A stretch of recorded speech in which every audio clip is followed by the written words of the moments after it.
Assalamualaikum warahmatullahi wabarakatuh. Kami dari kelompok 12 akan mempresentasikan sistem basis data e-commerce menggunakan MySQL. Sebelum ke materinya, izinkan kami memperkenalkan diri terlebih dahulu. Di kelompok kami yang pertama ada Rizal Permana, kemudian Muhammad Lutfi Harisaputra, Muhammad Farhan Abdullah, Revaldi Gunawan, Mega Puspitasari, Nopianti Nurhasanah, Maila Kamila, saya sendiri, Lailatun Nafisah, Muhammad Lutfi Alkoba, dan Muhammad Juhri Cahya Sumirat. Di sini yang berkenan hadir hanya Rizal Permana, Mega Puspitasari, Maila Kamila, dan Lailatun Nafisah. Next, ke materinya. Yang pertama itu ada LRS. Ini akan dijelaskan oleh saya sendiri. Singkatnya, di LRS ini pelanggan itu membuat pesanan, kemudian di pesanan itu isi produk, pastinya lewat detail pesanan, kemudian pesanan dibayar, kemudian ke pembayaran dan diproses, kemudian dikirim. Untuk IRD-nya, di IRD ini relasinya pelanggan memilih kategori itu one to many. Contohnya pelanggan itu Rina suka elektronik dan fashion. Tujuannya menyimpan minat pelanggan. Kemudian yang kedua kategori itu menentukan produk one to many. Setiap kategori memiliki banyak produk. Misalnya kategori fashion produk seperti baju tas. Ini itu kami elektronik seperti HP, laptop dan yang lainnya. Kemudian yang ketiga itu pelanggan memesan ke pesanan itu one to many. Pelanggan bisa membuat banyak pesanan. Nah, di tiap pesanan punya tanggal dan total harga. Kemudian pesanan menghasilkan detail pesanan one to many itu menunjukkan isi dari setiap pesanan, produk, jumlah, harga, dan harga satuan. Dan detail pesanan itu terkait ke produk many to one. Produk tertentu bisa dipesan berkali-kali dalam detail pesanan yang berbeda. Kemudian pembayaran dilakukan untuk satu pesanan one to one. Setiap pesanan dibayar satu kali. Kemudian pengiriman diproses dari pembayaran one to one. Setelah dibayar akan diproses untuk dikirim. Selanjutnya akan dijelaskan oleh Mega Puspitasari. Ini adalah skema transaksi yang menggambarkan alur data dari awal hingga akhir.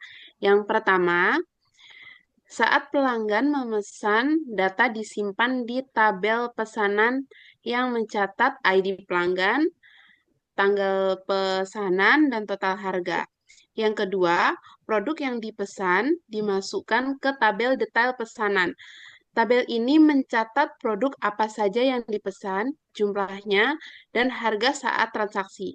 Di sini terjadi hubungan many to many antara pesanan dan produk. Yang ketiga, setelah pesanan dibuat, pembayaran dilakukan dan disimpan di tabel pembayaran. Tabel ini hanya menyimpan satu pembayaran untuk satu pesanan, mencatat metode pembayaran, tanggal pembayaran, serta status lunas atau belum. Yang terakhir, produk dikirim dan informasinya disimpan di tabel pengiriman. Tabel ini berisi relasi ke detail pesanan, pembayaran, pelanggan, serta ekspedisi seperti resi, tanggal pengiriman, dan alamat. Dengan skema ini, setiap proses transaksi dapat dipantau dengan jelas dari awal pemesanan, pembayaran, hingga pengiriman. Slide selanjutnya akan dijelaskan oleh teman saya, Rizal Permana. Oke, di sini saya akan menjelaskan dari hasil query. Sini ada 4 output wajib dari hasil query. Yang pertama ada menampilkan daftar produk terlaris. Oke, dan paling banyak di produk terlaris kita yaitu Huawei Band 9. Total terjualnya 7. Dan yang kedua ada Logitech MX Master 3S yang terjual 6 dan seterusnya. Oke, selanjutnya ada hasil query dari menampilkan pelanggan dengan transaksi yang lebih dari 3 kali.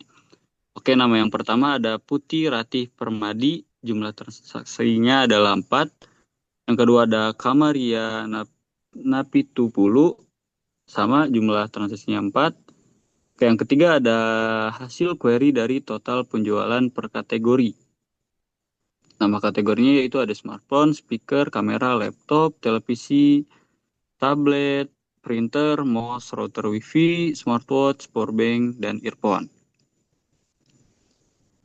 Oke, selanjutnya ada query dengan group by, subquery, dan agregasi. Nah, produknya itu ada Sony WH 100MX dan terjual 3, JBL Charge 5 terjual 3, Huawei Band 9 terjual 7, dan seterusnya. Oke, setelah itu akan dilanjutkan oleh teman saya yaitu Laila. Baik, pembagian peran dalam tim di pembagian database ada dari Mega Puspitasari, yang kedua ada Muhammad Zuhri Cahya Sumirat, yang ketiga ada Muhammad Lufi Alkoba. Pembagian dalam query ada Rizal Permana, Muhammad Lutfi Harisaputra, Revaldi Gunawan. Pembagian IRD ada Novianti Nur Hasanah, Muhammad Farhan Abdullah. Dan yang terakhir ada pembagian membuat PPT, yaitu Maila Kamila dan Lailatun Nafisah. Baik, kesimpulan dari yang sudah kami sampaikan bahwa sistem toko online ini dimulai dari pelanggan yang memilih kategori produk yang mereka sukai. Dari kategori tersebut, mereka bisa melihat berbagai produk yang tersedia. Hanya itu saja yang bisa kami sampaikan. Kurang lebihnya mohon maaf. Wassalamualaikum warahmatullahi wabarakatuh.